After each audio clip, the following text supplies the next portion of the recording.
Budget पर हुई चर्चा पर जवाब देते हुए मुख्यमंत्री उमर अब्दुल्ला ने डेली वेजेस को लेकर बड़ा बयान दिया। सीएम ने कहा कि वो सरकारी कर्मचारियों की भलाई और डेली वेजेस को रेगुलराइज करने के लिए कमिटेड है। सीएम ने कहा कि डेली वेजेस पर कमेटी बनाई गई है, वो डेली वेजेस की भावनाओं से नहीं खेल रहे हैं। सीएम ने कहा कि पिछली सरकार ने अपॉइंट किया था और कोई भी सरकार उनके मुद्दों को रेगुलराइज नहीं कर सकी। यहां तक कि पिछली पीडीपी और बीजेपी सरकार ने भी इन डेली वेजेस के लिए कुछ नहीं किया। अब हम ऐसा प्लान बना रहे हैं ताकि वो किसी भी लीगल मामले में ना फंसे। एक कमेटी बनाई गई है जो जल्द ही रिपोर्ट सौंप देगी। हम इस फाइनेंशियल ईयर से इन डेली वेजेस को फेज में रेगुलराइज करना शुरू कर देंगे। इन सभी डेली वेजेस को रेगुलराइज करने में कुछ समय लगेगा।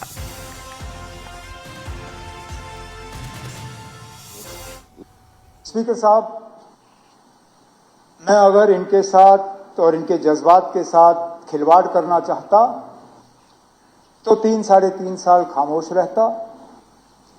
आखिरी में 1 साल जो है इस चीज को मैं खींच लेता और फिर इलेक्शन से पहले कह देते ना अब कोड लग गया है, हम कर नहीं सकते, जो कि इनके साथ पहले भी हुआ है। ये डेली रेटेड वेजर्स जो हैं, ये टेम्पररी वर्कर्स, सीजनल, एडहॉक, ये अभी के लगे हुए नहीं हैं, लगातार पिछले 20-30-40 साल से लगते आए हैं। लेकिन हकीकत ये भी है कि कोई हुकूमत जो है इनका मसला हल नहीं कर सकी।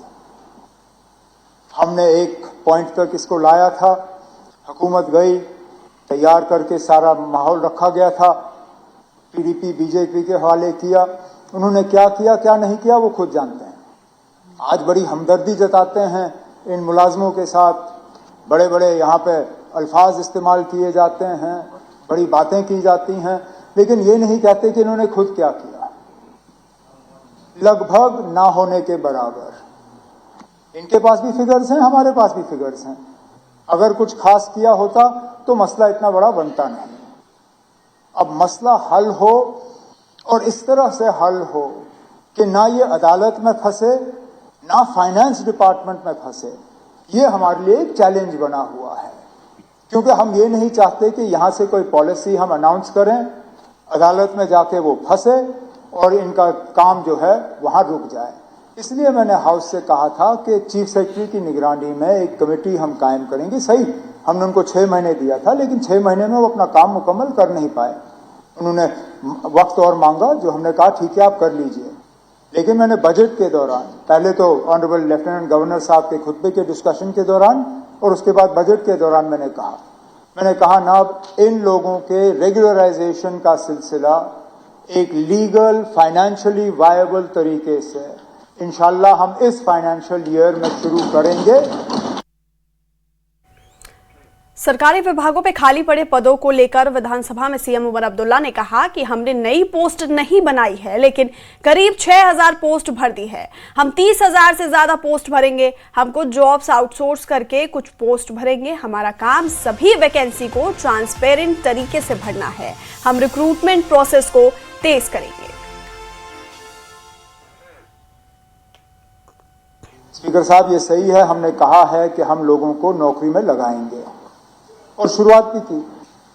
क्रिएशन और अपॉइंटमेंट में फर्क है। हमने ज्यादा पोस्ट क्रिएट नहीं किए, ठीक है, हमने 600-700 क्रिएट किए होंगे, लेकिन हमने उससे कहीं गुना ज्यादा पोस्ट भरे हैं।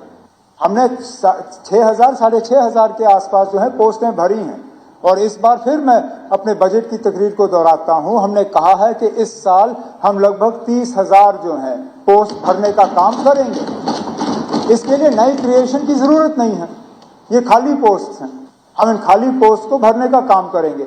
अगर इसके साथ साथ कुछ नौजवान जो हैं आउटसोर्सिंग से भी लग जाते हैं, ये आउटसोर्सिंग हम अपने 1 लाख के नंबर से नहीं निकाल रहे हैं। मैं ये नहीं कह रहा हूं कि जनाब वो 1 लाख में से अब आप ये 20,000 आउटसोर्सिंग निकाल दीजिए, वो बोनस के तौर पे मान लीजिए, क्योंकि ठीक है ना, हम उसको नौकरी नहीं मानते, लेकिन कम से कम कमा तो रहे हैं, कुछ तो वो ले रहे हैं। आउटसोर्सिंग ही सही, लेकिन कम से कम इज्जत की रोजी रोटी वो कमाने का उनका घर बार तो है, वो चल रहा है। तो मैं हाउस को और यहाँ ऑनरेबल एमएलएज को यकीन दिलाना चाहता हूं कि जो भी वैकेंसीज हैं एक ट्रांसपेरेंट, एक टाइम बाउंड मैनर के तहत इनको हम एक ठीक तरीके से फिल करने का काम करेंगे। खबरों में